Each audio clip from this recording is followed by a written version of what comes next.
Picture yourself walking through golden corridors that stretch endlessly before you. Crystal chandeliers catch the light from 1,000 candles, casting rainbow patterns across walls draped in the finest silk money could buy. The sheer opulence would take your breath away, until the smell hits you.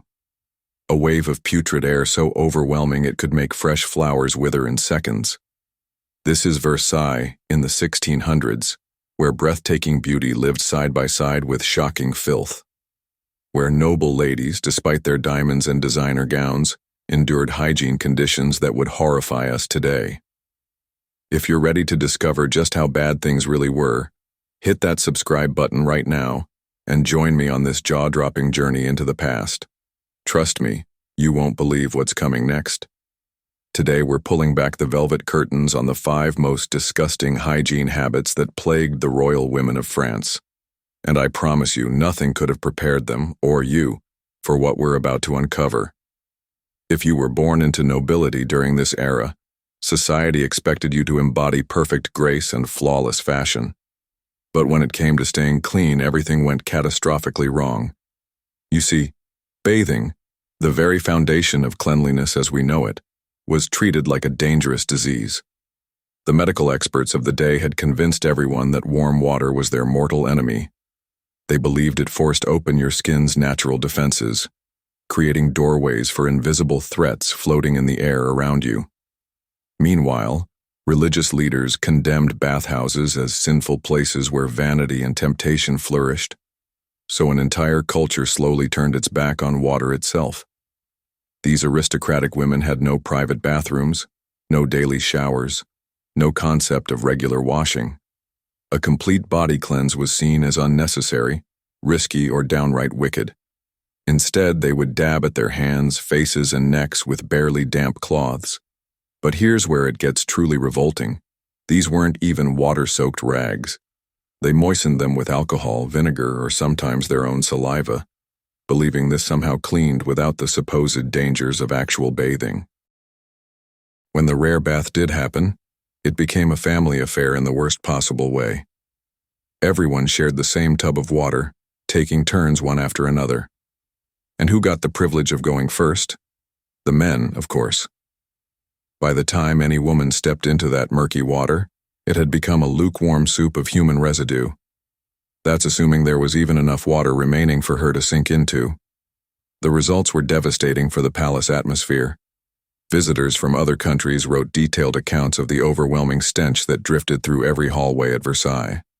They described it as a nauseating cocktail of stale perfume, body odor, animal grease, and moldy dampness.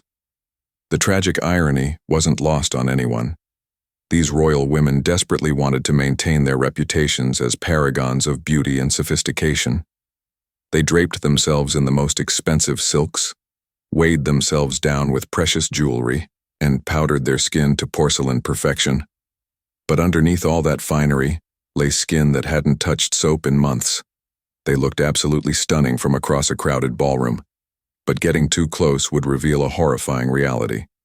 Now, if avoiding baths wasn't shocking enough, wait until you hear about their toilet situation, or rather their complete lack of proper facilities. Versailles was an architectural wonder, housing the most powerful people in all of Europe within its countless rooms. But here's the mind-blowing truth. This massive palace had virtually no functioning toilets. Hundreds of luxurious chambers, thousands of distinguished guests, and barely a single proper bathroom to be found anywhere. Instead, the entire royal court depended on chamber pots, small, portable bowls that were tucked under beds, hidden behind curtains, or stashed in closets. When nature called, you used your pot, and then someone, possibly you, emptied it straight out the nearest window. If the wind direction was unfortunate, or the street below happened to be crowded, innocent passers-by might receive a truly horrific surprise raining down from above. But that subscribe button won't press itself. If you're enjoying this wild ride through history's messiest secrets, make sure to hit subscribe and let us know in the comments where in the world you're watching from. We love connecting with viewers from every corner of the globe. Some courtiers didn't even bother with the pretense of chamber pots. Men were regularly spotted relieving themselves off balconies or treating the palace gardens as their personal outdoor facilities. Foreign diplomats and visiting dignitaries were absolutely appalled by what they witnessed during their stays. This wasn't just a few isolated incidents of bad behavior. It was a systematic problem that affected the entire palace. Versailles became infamous throughout Europe for its overwhelming stench, and the elegant corridors frequently doubled as makeshift restrooms. Imagine being one of these noble ladies, gliding gracefully through the halls in your elaborate gown. You'd lift your skirts carefully, not just to show off the intricate embroidery, but to avoid stepping in human waste scattered along your path. The situation became so unbearable that by 1715, a royal decree had to be issued. The palace corridors would be cleaned once per week. Not daily, not after special events, just once per week, because even that modest improvement was considered revolutionary progress. And let's talk about the wiping situation, because toilet paper was still centuries away from being invented. People made do with cloth scraps, leaves, straw, or in desperate moments, their bare hands. Washing up afterward was minimal at best, and often skipped entirely.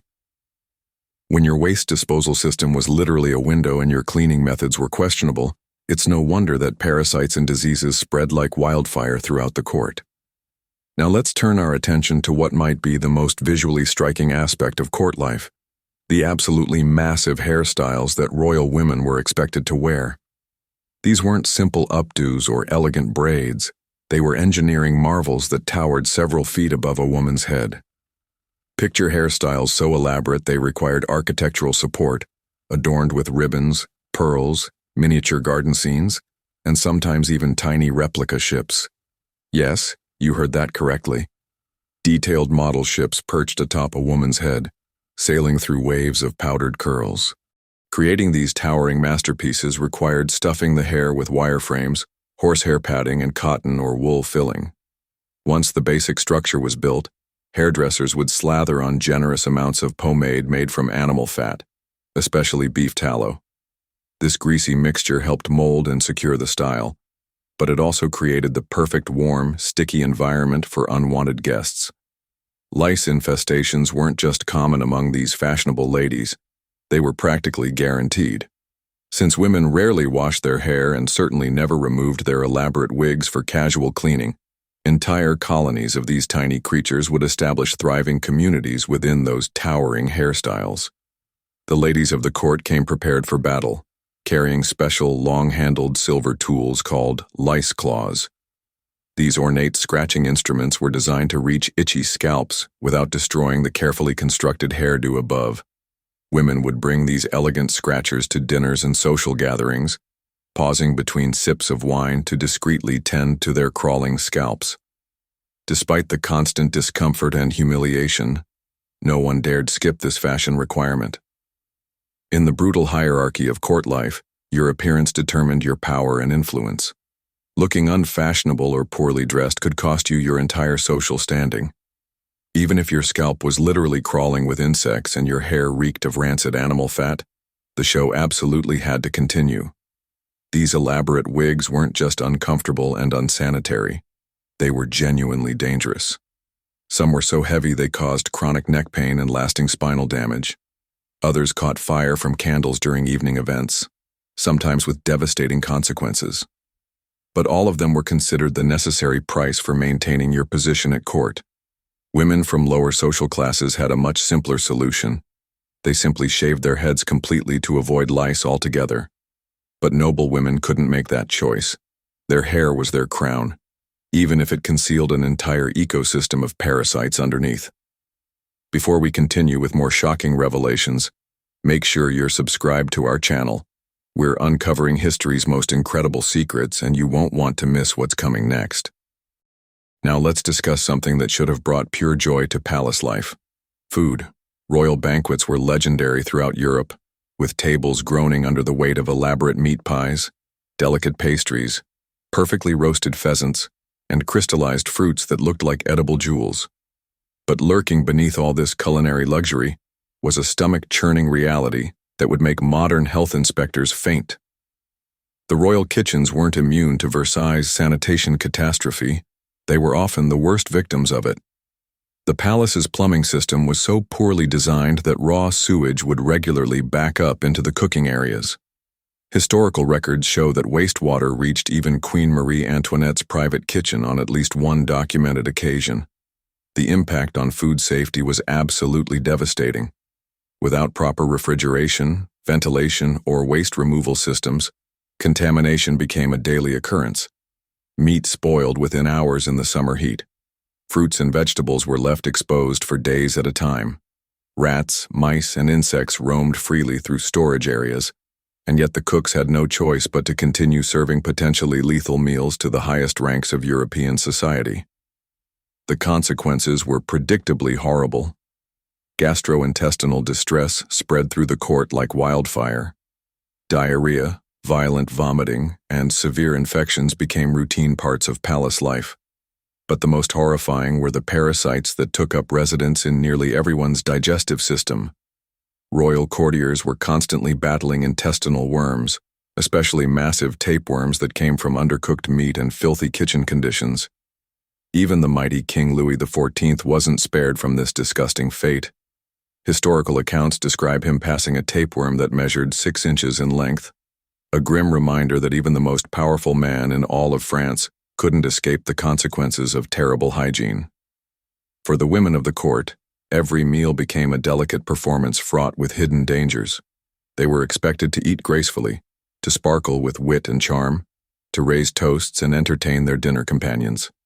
But behind their elegant facades, many were secretly battling waves of nausea, painful cramps, and more serious illnesses, all while maintaining perfect composure to preserve their social standing. Finally, we arrive at what may be the most intimate and painful aspect of a royal woman's life: childbirth. And for these noble ladies, giving birth wasn't just physically agonizing, it was a horrifyingly public spectacle. In 17th century France, when a queen or high-ranking aristocrat went into labor, it was treated as a national event that literally belonged to the people. The delivery room would be packed wall-to-wall with courtiers, doctors, priests, and noble observers, all crowding in to watch the proceedings. They weren't there to help, to offer support, or to provide comfort. They were there purely as spectators. When Queen Marie-Thérèse gave birth, the room became so overcrowded it resembled a theater more than a medical facility. The reasoning behind this invasion of privacy was rooted in political paranoia. People feared that a stillborn baby or an unwanted female child might be secretly replaced with a healthy male heir, so the entire birthing process had to happen under full public scrutiny. This meant that the mother, likely experiencing excruciating pain and overwhelming emotional distress, was completely surrounded by an audience during one of the most vulnerable and intimate moments any human being can experience. There was absolutely no privacy, no dignity, just crushing public expectation and judgment.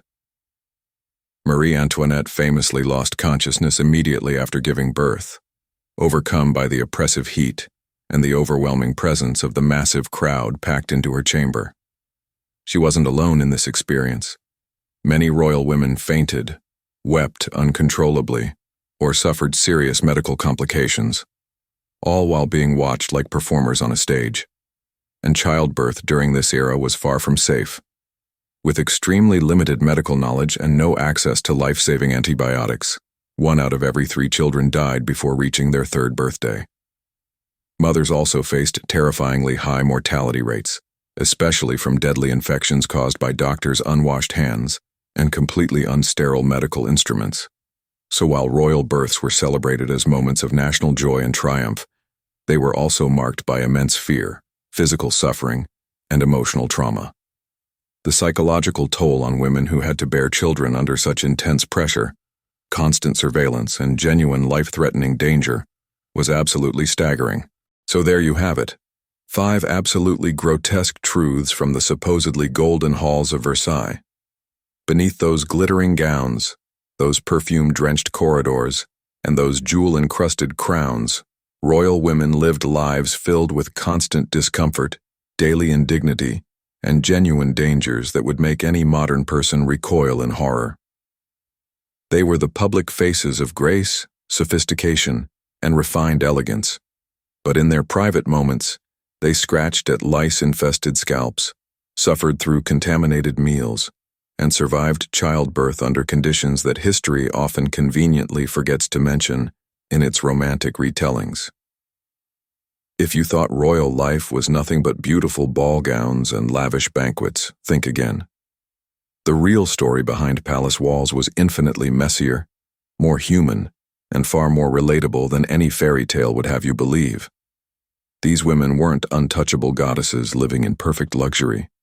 They were real human beings dealing with the same bodily functions, health challenges, and survival instincts that we all face today, just under circumstances that would be considered absolutely unthinkable in our modern world. Before you go, make sure to subscribe to our channel for more incredible journeys through history's most shocking secrets. And drop a comment below, letting us know where in the world you're watching from. We love hearing from our global community of history enthusiasts. Until next time, keep exploring the fascinating, complex, and yes, sometimes downright filthy realities of our shared human past. Because understanding where we came from helps us appreciate just how far we've truly come.